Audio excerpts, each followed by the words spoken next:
ألا بذكر الله تطمئن القلوب.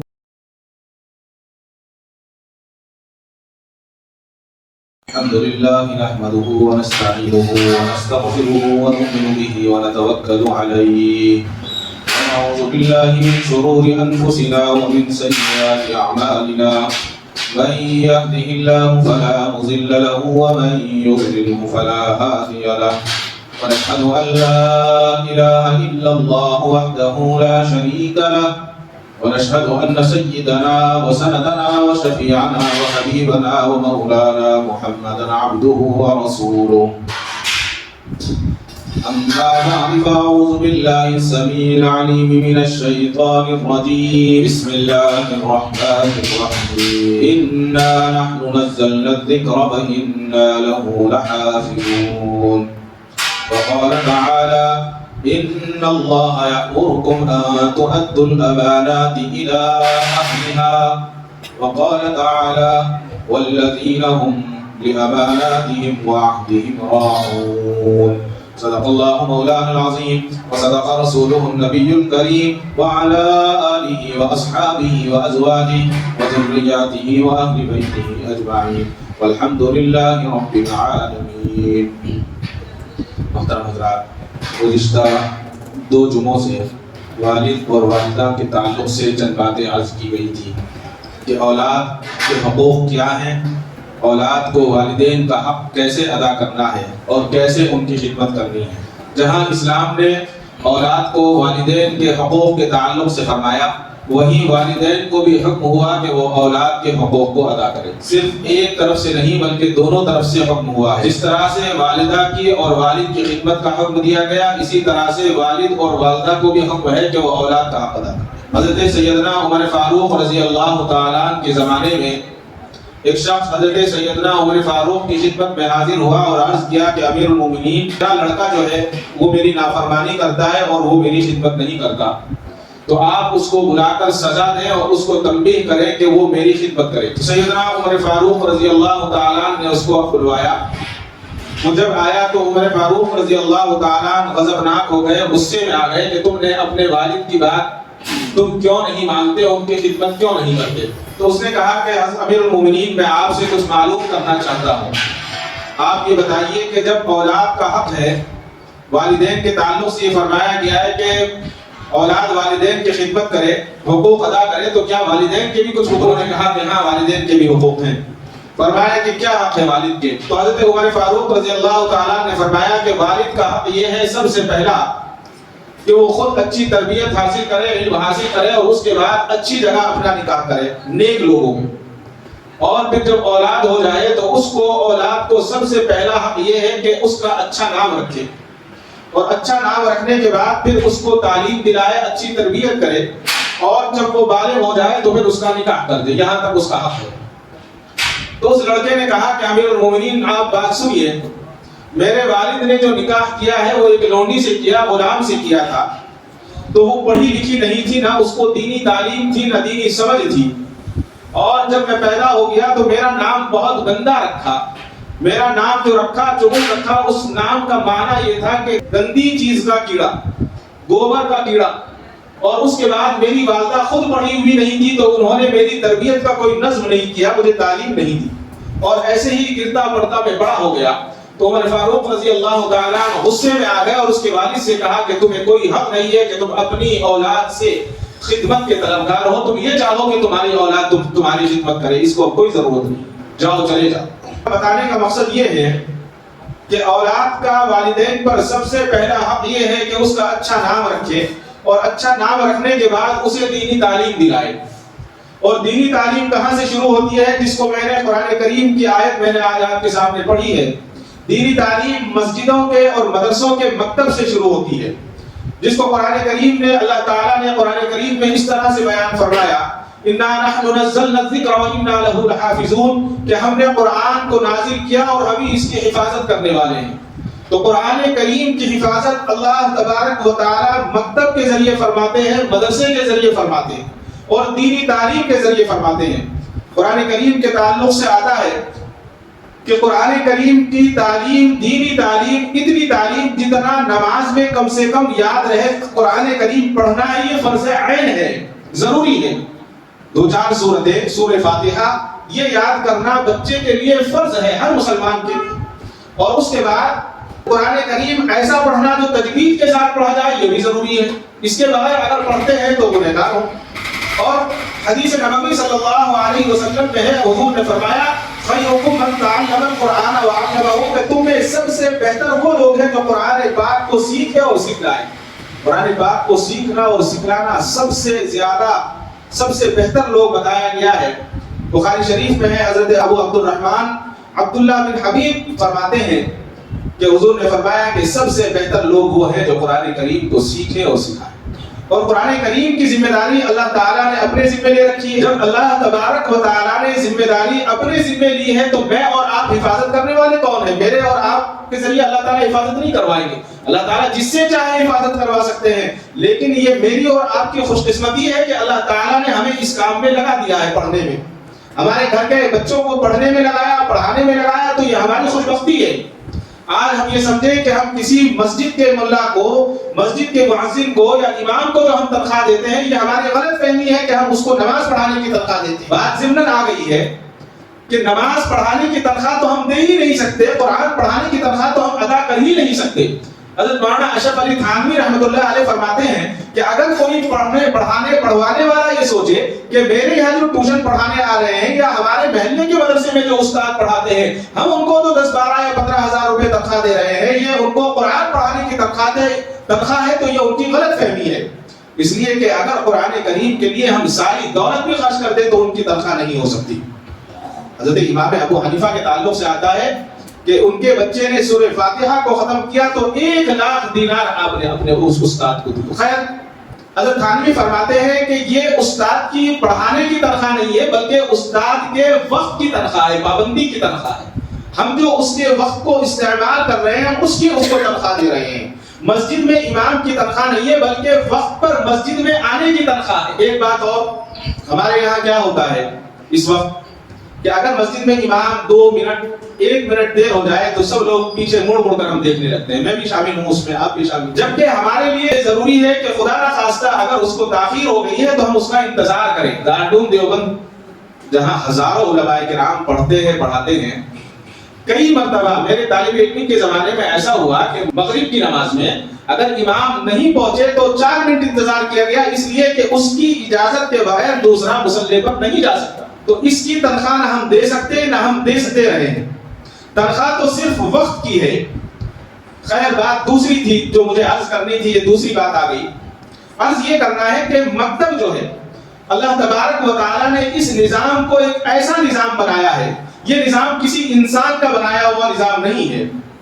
حضرت مولانا مفتی شفیع صاحب عثمانی رحمۃ اللہ علیہ فرماتے تھے کہ مکاتب کا جو نظام ہے یہ اللہ کا تیار کردہ نظام ہے۔ اس نظام کو اللہ نے ترتیب دیا ہے، اللہ ہی جانتے ہیں وہ کس طرح سے بچوں کے ذہن میں قرآن کریم کی تعلیم کو پیوست کرتے ہیں اور اس کو بٹھا دیتے ہیں۔ اور قرآن کریم جب بچہ پڑھ لیتا ہے تو اس کی اتنی برکتیں ہوتی ہیں کہ اس کے گھر میں رحمتیں اور برکتیں نازل ہو جاتی ہیں۔ اور حضرت مولانا شبیر صاحب مفسر قرآن تو بہت آگے تک آپ نے فرمایا کہ جس گھر میں جو بچہ قرآن کریم کو ناظرہ صحیح پڑھ لیتا ہے، اللہ تبارک و تعالیٰ اس کو وہ دوسرے گناہوں میں تو مبتلا ہو سکتا ہے لیکن وہ کافر نہیں ہو سکتا۔ جب بچہ قرآن کریم اگر صحیح پڑھ لے گا تو وہ ارتداد کا شکار نہیں ہوگا، کسی عیسائی مشنری یا کسی غیر مذہب میں وہ داخل نہیں ہوگا، بلکہ قرآن کریم کو پڑھنے کی یہ برکت ہوگی کہ اللہ تبارک و تعالیٰ اس کو اس پر باقی رکھیں گے اور اس کا آخر جو ہے، اس کا جو ختم ہے، وہ کلمے پر اس کی موت نصیب ہوگی۔ یہ قرآن کریم کی برکت۔ اور قرآن کریم کو اگر والدین پڑھا رہے ہیں تو پھر وہ بھی اس سے ان کو نجات مل جائے گی، وہ حق ادا ہوگا کہ انہوں نے قرآن کریم کو پڑھایا ہے۔ ناظرہ پڑھانا، حفظ کی بات بہت بڑی ہے، اس کے تعلق سے تو بہت لمبی گفتگو ہو جائے گی۔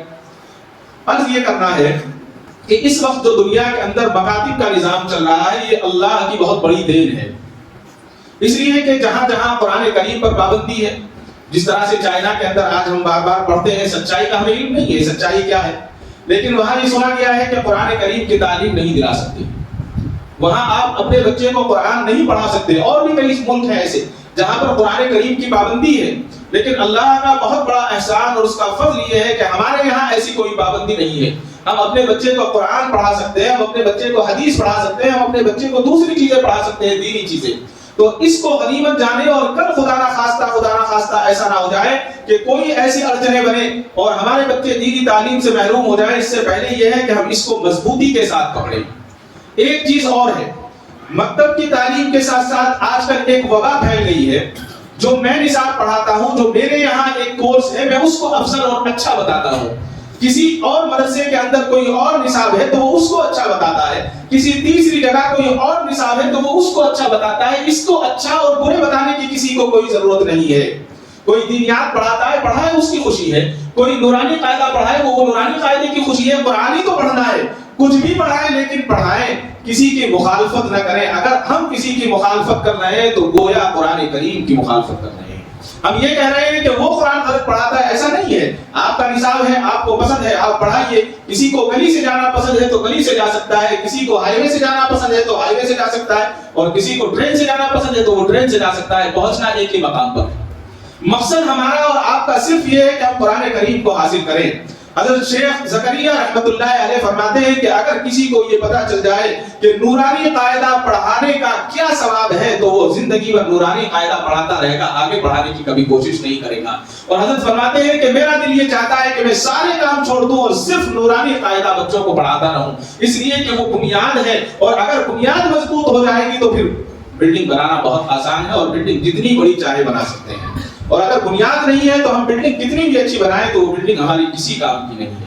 کوئی اس میں رہنے کو تیار نہیں ہوگا، اس لیے کہ سب کو پتا ہے کہ یہ کبھی بھی گر سکتی ہے. بات بتانے کا مقصد یہ ہے کہ قرآن کریم اللہ تبارک و تعالیٰ کا وہ کلام ہے جو اللہ تعالیٰ نے جس کی ذمہ داری خود لے رکھی ہے. تو اللہ تعالیٰ ہمارے ذریعے سے اگر اس کو محفوظ فرما رہے ہیں تو یہ ہمارے لیے اس سے بڑی سعادت اور کیا ہو سکتی ہے. اللہ تبارک و تعالیٰ نے ہمیں قرآن کریم سے جوڑا، مسجدوں سے جوڑا اور مکتبوں سے جوڑا. مکتب میں پڑھانے والے بھی خوش نصیب ہیں اور پڑھنے والی بھی خوش نصیب ہے. حضرت مولانا اشرف علی تھانوی رحمۃ اللہ علیہ فرماتے ہیں اگر مکتب میں پڑھانے والا استاد یہ سوچے کہ میں چھوٹا ہوں، میں نورانی قاعدہ پڑھاتا ہوں، تو یہ اس کی کم نصیبی ہے. اور وہ یہ سوچتا ہے کہ مجھے کیا تنخواہ ملتی ہے تو یہ بھی کم نصیبی ہے. اس کو یہ نہیں سوچنا چاہیے، بلکہ اس کو تو یہ سوچنا چاہیے کہ اللہ نے مجھے اپنی خدمت کے لیے معمور کر لیا ہے. اس سے بڑی اور کیا خدمت ہو سکتی ہے؟ اللہ نے مجھے اپنی خدمت کے لیے، اپنے کلام کی خدمت کے لیے معمور کر لیا ہے. اگر بچہ نورانی قاعدہ نہیں پڑھے گا تو وہ آگے اور کیا پڑھ سکتا ہے؟ جب نورانی قاعدہ نہیں ہوگا نہ پارا پڑھے گا نہ قرآن پڑھے گا. تو اللہ تبارک و تعالیٰ کا یہ احسان ہے، اللہ تبارک و تعالیٰ کا یہ انعام ہے کہ وہ ہم سے خدمت لے رہے ہیں. نبی کریم صلی اللہ علیہ وسلم کے زمانے میں دیہات کے کچھ لوگ آئے اور آ کر انہوں نے اپنے آپ کو اسلام میں داخل کرنے کی خواہش ظاہر کی کہ آپ ہمیں کلمہ پڑھا دیں. اور کلمہ پڑھانے کے ساتھ ساتھ ان لوگوں کا کہنے کا انداز یہ تھا، بات کرنے کا انداز یہ تھا کہ ہم آپ کا کلمہ پڑھ رہے ہیں تو ہم آپ پر احسان کر رہے ہیں، کہ ہم آپ کا دین قبول کر رہے ہیں تو ہم آپ پر احسان کر رہے ہیں. بات کرنے کا انداز ایسا تھا ان کا. تو اللہ تبارک و تعالیٰ نے ارشاد فرمایا یمنون علیک ان اسلموا قل لا تمنوا علی اسلامکم. فرمایا یہ لوگ اے نبی آپ پر احسان کرنا چاہتے ہیں، وہ اسلام لائے ہیں، انہوں نے اسلام قبول کیا، آپ ان سے کہہ دیجئے کہ اپنے اسلام لانے کا میرے اوپر احسان نہ رکھو، بلکہ اللہ تعالیٰ نے تم پر احسان کیا ہے کہ تم کو اللہ تعالیٰ نے ایمان کی سعادت نصیب فرمائی. اس سے بڑی اور کیا چیز ہو سکتی ہے؟ پڑھانے والے کی خوش نصیبی ہے کہ نورانی قاعدہ پڑھائے، چاہے وہ قرآن پڑھائے، وہ ہر وقت باوضو رہتا ہے، ہر وقت باوضو رہتا ہے، اور بچہ بھی باوضو رہتا ہے، پڑھانے والا بھی باوضو رہتا ہے. یہ سعادت کہاں ملے گی؟ کوئی ڈاکٹر کیا کوئی باوضو رہتا ہے؟ کوئی انجینئر باوضو رہتا ہے؟ نہیں رہتا. اس لیے کہ اس کو پتا ہے کہ مجھے جو ہے نیٹ دیکھنی ہے، پیشنٹ دیکھنے ہیں یا اور کام کرنا ہے، وہ باوضو نہیں رہتا. لیکن نورانی قاعدہ پڑھانے والے کو یہ پتا ہے کہ یہ اللہ کا کلام ہے، وہ باوضو رہتا ہے. اس سے بڑی اور سعادت کیا ہو سکتی ہے؟ اللہ تعالیٰ اس کو پاک رکھتے ہیں اور محفوظ رکھتے ہیں. اللہ تعالیٰ کی بہت بڑی نعمت ہے. مکاتب کے تعلق سے فرمایا کہ قرآن کی خدمت کے لیے اللہ نے جن کو چنا ہے ان کے لیے سعادت ہے. یہ ہمارے لیے بہت بڑا اللہ کا انعام ہے کہ اللہ نے ہمیں بچے عطا کیے اور پھر ان بچوں کو اللہ تعالیٰ نے قرآن پڑھنے کا موقع عطا فرمایا. ہم اپنے بچوں کو، جو مالدار لوگ ہیں، وہ کیا کرتے ہیں کہ مدرسہ بھیجنا نہیں چاہتے. 1000 روپے، 1500، 2000 روپے ٹیوشن کے پیسے دیں گے، اپنے گھر پر پڑھائیں گے. گھر پر پڑھائیں، لیکن جو برکت مسجد میں بھیجنے سے، جو برکت مدرسے میں بھیجنے سے اور سب کے ساتھ بیٹھ کر پڑھنے سے ملے گی، وہ نورانیت گھر میں نہیں مل سکتی۔ وہ ادب بچہ گھر میں نہیں سیکھ سکتا جو بچہ ادب مسجد کے اندر سیکھے گا۔ اور قرآن کریم کے اس مکتب کو، نورانی قاعدے کے مکتب کو نورانی مکتب کیوں کہا گیا ہمارے ہندوستان میں؟ اس کی بھی تاریخ بڑی عجیب ہے۔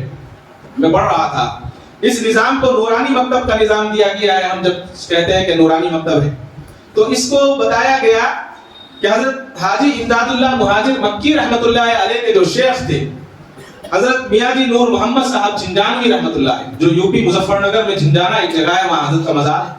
200 سال ہو گئے حضرت کے انتقال کو۔ تو نورانی قاعدہ حضرت نے پڑھانا شروع کیا اور حضرت کا پوری زندگی معمول یہ رہا کہ حضرت نے صرف نورانی قاعدہ پڑھا۔ 30 سال تک حضرت نے ایک جگہ ایک حجرے میں بیٹھ کر نورانی قاعدہ پڑھایا، اور اتنے بڑے وقت کے اپنے عالم کہیں گے ان کو، اتنے بڑے ولی کامل کہیں گے، متقی کہیں گے کہ 30 سال کے عرصے میں کبھی حضرت کی تکبیر اولیٰ فوت نہیں۔ حضرت حاجی امداد اللہ مہاجر مکی کے شیخ تھے، اور ان کے شیخ کون؟ حضرت تھانوی کے شیخ بھی حضرت حاجی امداد اللہ مہاجر مکی تھے۔ اور ان کے بعد جو علماء کرام کی ایک بڑی کڑی ہے، بہت لمبا سلسلہ ہے جس میں ہمارے حضرت شیخ بھی شامل ہیں، اور حضرت مولانا حسین احمد مدنی آتے ہیں، اور دوسرے حضرات آتے ہیں، حضرت رائے پوری آتے ہیں۔ بہت لمبا، اگر اس کو واقعے کو چھڑا جائے تو اس کے لیے گھنٹوں چاہیے۔ تو اس زمانے میں جو حافظ ہوتے تھے، مولانا ہوتے تھے، ان کو عالم یا حافظ کہا جاتا تھا، لیکن جو لوگ نورانی قاعدہ پڑھاتے تھے ان کو میاں جی کہا جاتا تھا۔ تو حضرت میاں جی نور محمد صاحب جھنجانوی رحمۃ اللہ علیہ کے تعلق سے آتا ہے کہ 30 سال تک ایک جگہ بیٹھ کر نورانی قاعدہ پڑھایا، اور اس زمانے میں نورانی قاعدہ جو بچے ان سے پڑھ لیتے تھے ان کو اس قدر نسبت حاصل ہو جاتی تھی کہ وہ صاحب نسبت ہو جایا کرتے تھے نورانی قاعدہ پڑھ کے۔ حضرت میاں جی نور محمد صاحب رحمۃ اللہ علیہ کے تعلق سے آتا ہے، اور لوگ آج بھی جاتے ہیں۔ ہمارا جو گاؤں ہے وہاں سے 7 کلومیٹر ایک جگہ ہے جس کا نام لوہاری ہے، ایک چھوٹا سا ٹاؤن شپ ہے وہ، وہاں حضرت 30 سال تک حضرت نے پڑھایا، اور وہ کمرہ، وہ جگہ آج بھی موجود ہے جہاں حضرت بیٹھ کر پڑھاتے تھے۔ آج بھی وہاں سے خوشبو آتی ہے، لوگ جا کر اس کو سونگتے ہیں۔ آدمی یہ سوچے کہ میں اللہ سے قریب ہونے کے لیے مجھے مفتی ہونے کی ضرورت ہے، عالم ہونے کی ضرورت ہے، یا بڑا ولی ہونے کی ضرورت ہے؟ کوئی ضرورت نہیں ہے۔ صرف اللہ سے قریب ہونے کے لیے کوئی بھی ایک چیز اخلاص کے ساتھ اگر کی جائے تو اللہ تبارک و تعالیٰ اسی میں برکت عطا فرما دیتے ہیں اور اسی کو قبول فرما لیتے ہیں۔ اب نورانی قاعدہ پڑھانے والے کا یہ مرتبہ کہ 200 سال حضرت کے انتقال کو ہو گئے، 200 سال سے زیادہ، آج بھی جس جگہ حضرت بیٹھ کر پڑھاتے تھے آج بھی وہاں سے، اس سے بڑی اور کیا کرامت ہو سکتی ہے قرآن کریم کی؟ اس سے بڑی تو کرامت ہی نہیں ہو سکتی۔ تو نورانی قاعدہ جو ہم اپنے بچوں کو پڑھاتے ہیں اس کی اہمیت کو ہم جانیں۔ اگر ہم نے اپنے بچوں کو نورانی قاعدہ اور قرآن کریم صحیح نہیں پڑھایا تو کل قیامت کے دن سب سے پہلے ہم سے یہی سوال ہوگا کہ تم نے بچوں کو کھلایا، تم نے پالا۔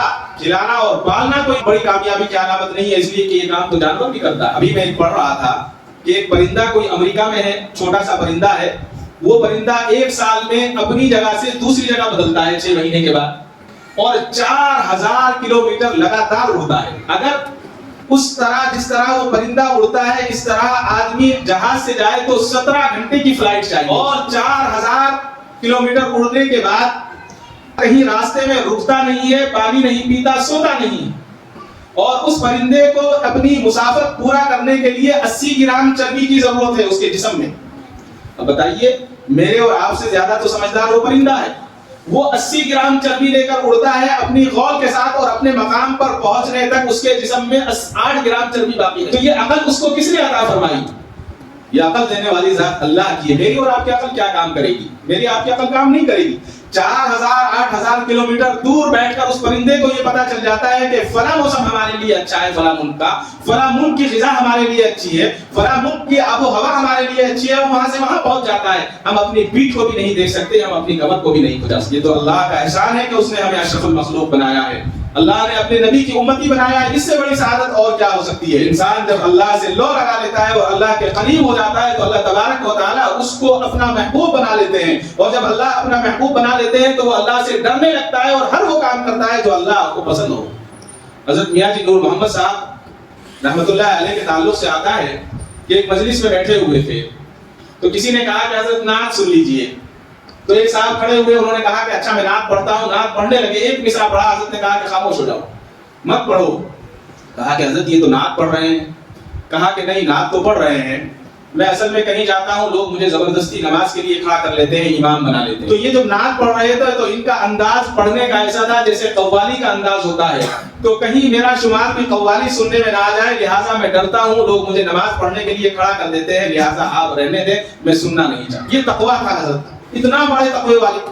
کس طرح حاصل ہوا؟ صرف نورانی قاعدے کو پڑھانے سے یہ تقویٰ حاصل. اور جب انسان اللہ کے قریب ہو جاتا ہے تو اللہ تبارک و تعالیٰ اس کو خوب عطا فرماتے ہیں. اتنا عطا فرماتے ہیں کہ اللہ تبارک و تعالیٰ سے ہم بتا بھی نہیں سکتے. بتایا گیا ہے کہ نبی اکرم صلی اللہ علیہ وسلم نے اساتذہ سے یہ بتایا ہے، والدین سے یہ بتایا ہے کہ جب اپنے بچوں کو دینی تعلیم دلاؤ تو ان کے اندر شوق پیدا کرو. ہم اسکول میں بھیجتے ہیں تو کنگھی بھی کریں گے، جوتوں پر پالش بھی کریں گے، کپڑوں پر آئرن بھی ہوگا. مدرسے میں بھیجتے ہیں تو اکثر بچے ایسے آتے ہیں کہ اللہ رحم فرمائے ان کا منہ بھی دھلا ہوا نہیں. یہ کیا وجہ ہے؟ یہ وجہ یہ ہے کہ ہمیں دینی تعلیم کی اہمیت نہیں ہے.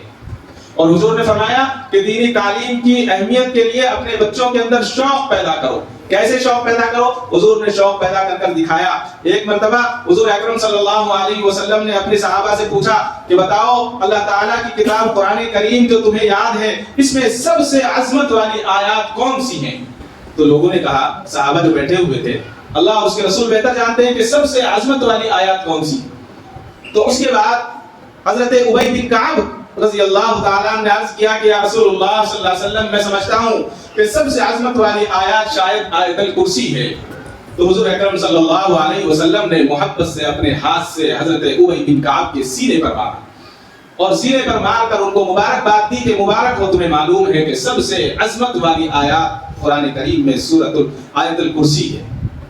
معلوم یہ ہوا. اس کے بعد ایک مرتبہ اور آپ نے فرمایا، کیا میں آپ کو قرآن کریم کی سب سے بڑی سورت یاد نہ کرا دوں؟ صحابہ نے کہا کہ یا رسول اللہ بالکل، آپ ہمیں یاد کرا. تو اس کے بعد بات دوسری طرف چلی گئی.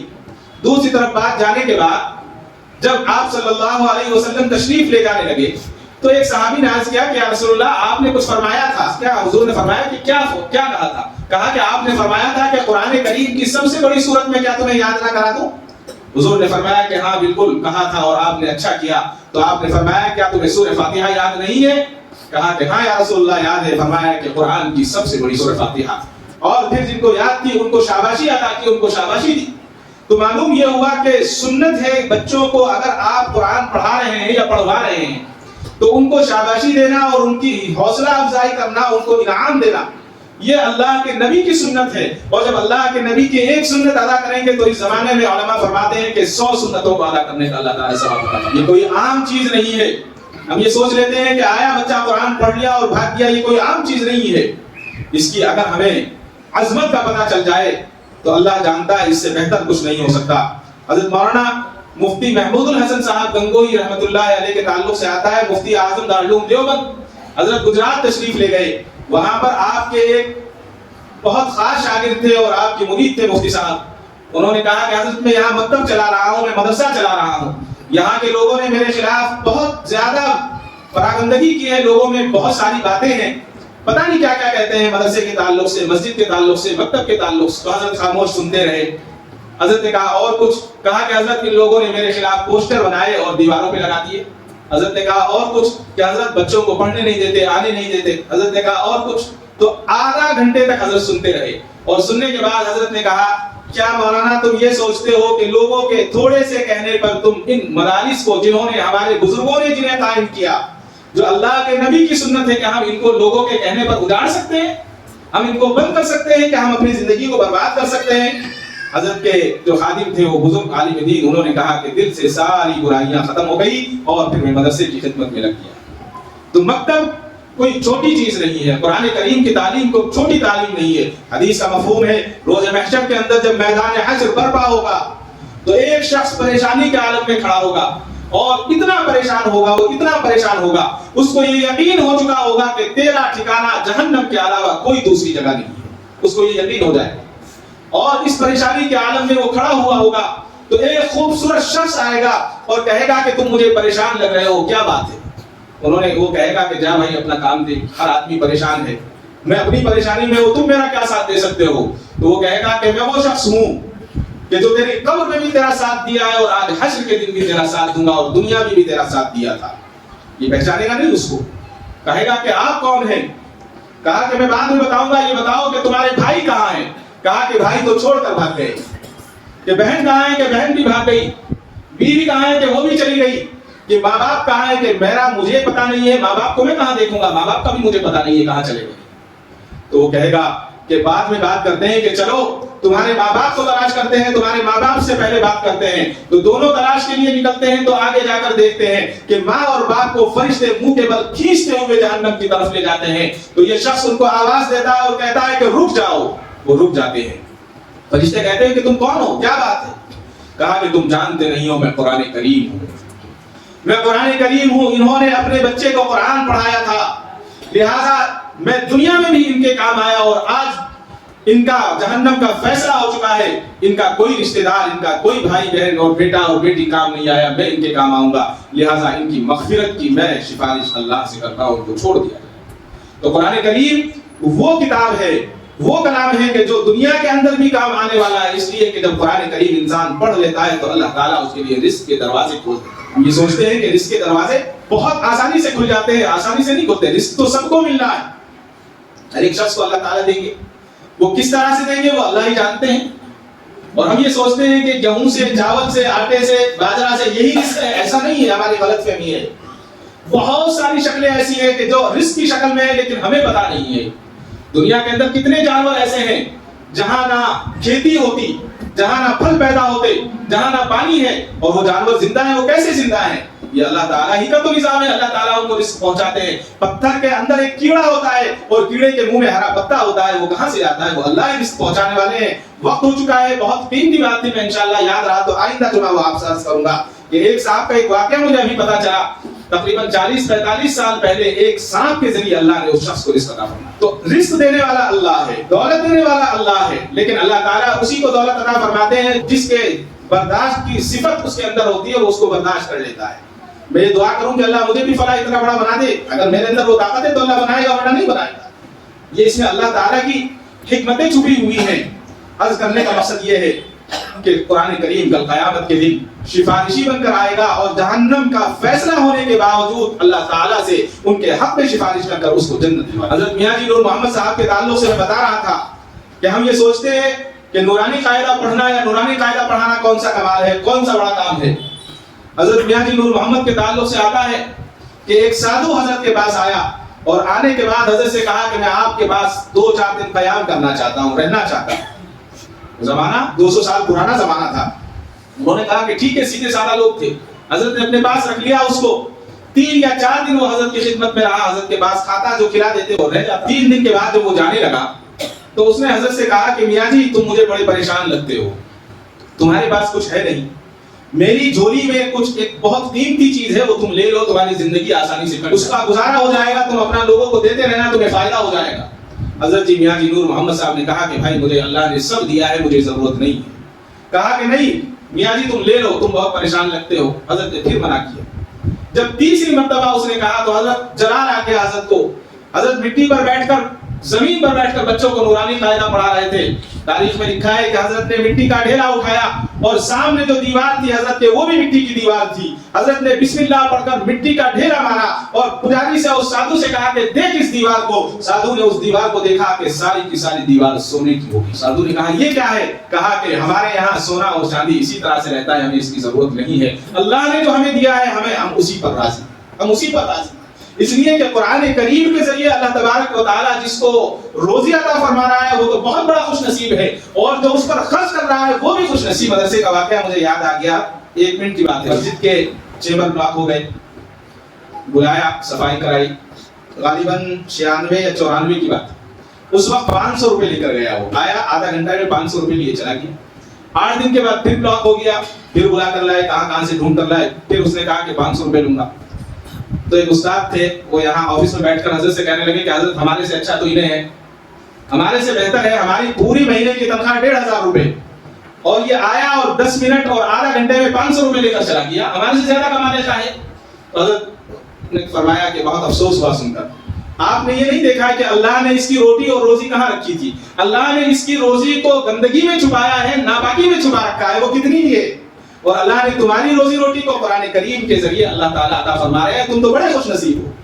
تو صاحب رونے لگے، وہ جو استاد تھے وہ کہا کہ باقی بات آپ نے صحیح کہی ہے، ہم 10 دن میں نہیں کماتے، وہ 10 منٹ ریسٹورینٹ میں کما کر چلا گیا ہے، لیکن ہماری جو روزی ہے وہ پاکیزہ ہے اور بہت اچھی ہے۔ اللہ تعالیٰ پاکیزہ ہمیں روزی عطا فرما رہے ہیں، تو ہم زیادہ کو نہ دیکھیں، ہم تھوڑی کو دیکھیں۔ اور جو آدمی خرچ کر رہا ہے وہ بھی بہت بڑا خوش نصیب ہے، اس لیے کہ وہ جو اپنے بچوں پر خرچ کر رہا ہے، قرآن کریم پڑھانے پر، مکتب پر جو خرچ کر رہا ہے، وہ بچوں پر خرچ نہیں کر رہا ہے، بلکہ کل قیامت کے دن آنے والے وقت کے لیے اپنی ذات پر خرچ کر رہا ہے، اپنے بچوں پر خرچ نہیں کر رہا ہے۔ بچوں کی دنیا تو بنے گی اور آخرت بنے گی، لیکن سب سے پہلے ہماری آخرت بن جائے گی، اور اس سے بڑی خوش نصیبی اور خوش بختی ہمارے لیے اور کیا ہو سکتی ہے۔ بس اس کو لازم جانیں، ہم اپنے بچوں کو نورانی قاعدے سے جوڑیں، قرآن کریم سے جوڑیں، اور اپنے بچوں کو، جو بچے ہمارے قرآن کریم نہیں پڑھے ہیں، ان بچوں کو ہم قرآن کریم کی تعلیم دلائیں۔ اللہ تعالیٰ مجھے اور آپ کو کہنے سننے سے زیادہ عمل صالح کی توفیق عطا فرمائے۔ وآخر دعوانا الحمد کعبے پہ پڑی جب پہلی نظر، کیا چیز ہے دنیا بھول گیا، کیا چیز ہے دنیا بھول گیا۔